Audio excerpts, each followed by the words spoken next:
Hello viewers, hello students. मैं आज आप लोगों के साथ डिस्कस करने जा रही हूँ कैरेक्टरिस्टिक्स ऑफ डेमोक्रेसी। तो ये पॉइंट्स में भी रहेंगे, आप आराम से देख सकते हैं और स्टडी कर सकते हैं।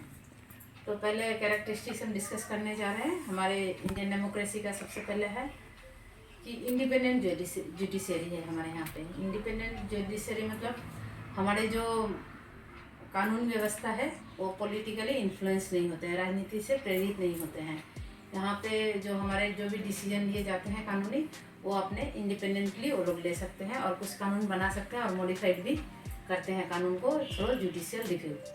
तो पहला पॉइंट आता है हमारा इंडिपेंडेंट जुडिशरी। सेकेंड आता है यूनिवर्सल एडल्ट सफरेज, यानी कोई भी चिल्ड्रन जो इंडिया में जन्म हुआ है, जो भारतीय नागरिक है, इंडियन सिटीजन है, वो जब 18 ईयर्स कंप्लीट कर लेता है, वो चाहे बॉयज़ हो गर्ल्स हो, उन्हें राइट टू वोट दिया जाता है।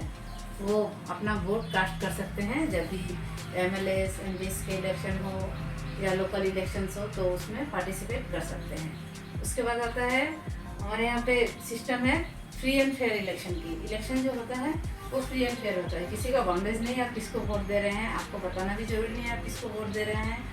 और जो वोट होता है वो फ्री एंड फेयर होता है। और ये कराता है कौन? हमारे यहाँ पे इलेक्शन कमेटी होती है जो इलेक्शन कराती है।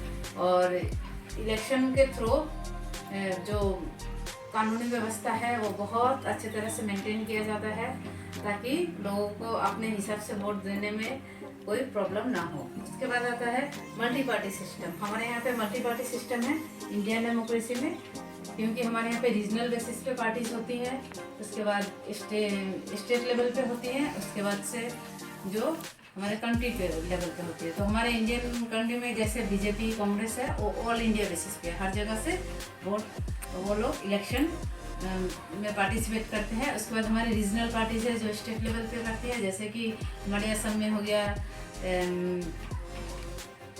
एजीपी, उसके बाद एजीपी हो गया, और भी बहुत सारे पार्टीज है, जैसे हमारे बीटीसी बोरो टेरिटोरियल काउंसिल में हो गया आपका बीपीएफ यूपीपीएल। ये लोग जो होते हैं वो इलेक्शन में पार्टिसिपेट करते हैं, और ये इनकी जो लोकल मुद्दे होते हैं उनको स्टेट असेंबली में जाके उसको उजागर करते हैं कि ये समस्या है, इस पर पॉलिसीज आने चाहिए, गवर्नमेंट प्रोग्राम्स बनने चाहिए, और ये इस तरह की डेवलपमेंट्स हमारे यहाँ पे होनी चाहिए। उसके बाद होता है हम क्या, सेकुलरिज्म। हमारे जो इंडियन डेमोक्रेसी का सबसे इम्पोर्टेंट फीचर है सेकुलरिज्म। सेकुलरिज्म मतलब क्या? धर्मनिरपेक्ष होना। धर्मनिरपेक्ष कैसा कि जो यहाँ के लोग हैं वो किसी रिलीजन कास्ट के बेसिस पे उनसे कोई डिस्क्रिमिनेशन नहीं किया जा सकता कि आप ये कास्ट से बिलोंग करते हो, इस रिलीजन से बिलोंग करते हो तो गवर्नमेंट का ये पॉलिसीज़ का बेनिफिट नहीं ले सकते हैं, या आप जो इंडियन नागरिक होने के नाते आपको जितने भी राइट्स हैं और प्रिविलेजेस हैं वो मिलते हैं। उसके बाद क्या होता है? सिविल लिबर्टीज़ होता है।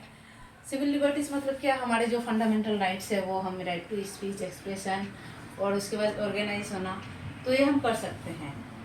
मतलब सिविल लिबर्टीज़ मतलब आप कोई पार्टी यदि गलत काम करती है, आपको क्रिटिसाइज करने का अधिकार भी आपको इंडियन डेमोक्रेसी में ही मिलता है, कि आप गवर्नमेंट को अपोजिशन को या किसी को जो लीडिंग पॉलिटिकल पार्टीज है उसको क्रिटिसाइज कर सकते हैं आप। उसके बाद क्या है? हमारे यहाँ पे ऑर्गेनाइज्ड अपोजिशन है। मतलब इलेक्शन तो सभी लड़ते हैं, जो पार्टीज है, रीजनल पार्टीज है या जो स्टेट पार्टीज है या जो नेशनल पार्टीज है। उसके बाद क्या होता है? वो जीतते हैं, जाते हैं, लेकिन अपना मेजोरिटी यदि वहाँ प्रूव नहीं कर पाते हैं, स्टेट असेंबली में हो या पार्लियामेंट में हो, तो क्या होता है? वो अपोजिट में बैठते हैं। जो मेजोरिटी प्रूव करते हैं वो लीडिंग पॉलिटिकल पार्टीज बन जाती है, वो स्टेट में चीफ मिनिस्टर बनते हैं, और जो सेंटर में है वो प्राइम मिनिस्टर बनते हैं। और जो अपना मेजोरिटी प्रूव नहीं कर पाते हैं, कुछ कम वोटों से हार जाते हैं कुछ पार्टीज, और जो इलेक्टेड होते हैं एमपीज पार्लियामेंट में, वो अपोजिट में बैठते हैं और गवर्नमेंट के जो पॉलिसीज़ है उनके डिमेरिट को निकालते हैं, वो फोकस में लाते हैं और गवर्नमेंट को बाउंड करते हैं कि आप ये पॉलिसीज़ को चेंज करें, नहीं तो हम इसका विरोध करेंगे। तो एक हेल्दी अपोजिशन पार्टी रहना भी ज़रूरी है एक अच्छे डेमोक्रेसी को रन करने के लिए, पब्लिक को सपोर्ट करने के लिए। तो ये सब जो है आप देख सकते हैं बोर्ड पे। इसके बाद है रूल ऑफ लॉ।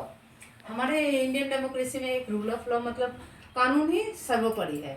हमारे कॉन्स्टिट्यूशन के ऊपर कुछ नहीं है। आपकी क्या वैल्यू है, आपकी क्या डेजिग्नेशन है, इससे कोई मतलब नहीं है। आपने यदि कोई अपराध किया है तो जो एक जनरल 5,000 कमाने वाले को जो पनिशमेंट मिलेगा, 50,000 कमाने वाले को सेम मिलेगा, और 5 लाख जो कमाते हैं उनको लिए भी कानून की व्यवस्था सेम ही की गई है। तो हमारे इंडियन डेमोक्रेसी में यहाँ पे इक्वलिटी ऑफ लॉ है। यही सब है हमारे इंडियन डेमोक्रेसी में।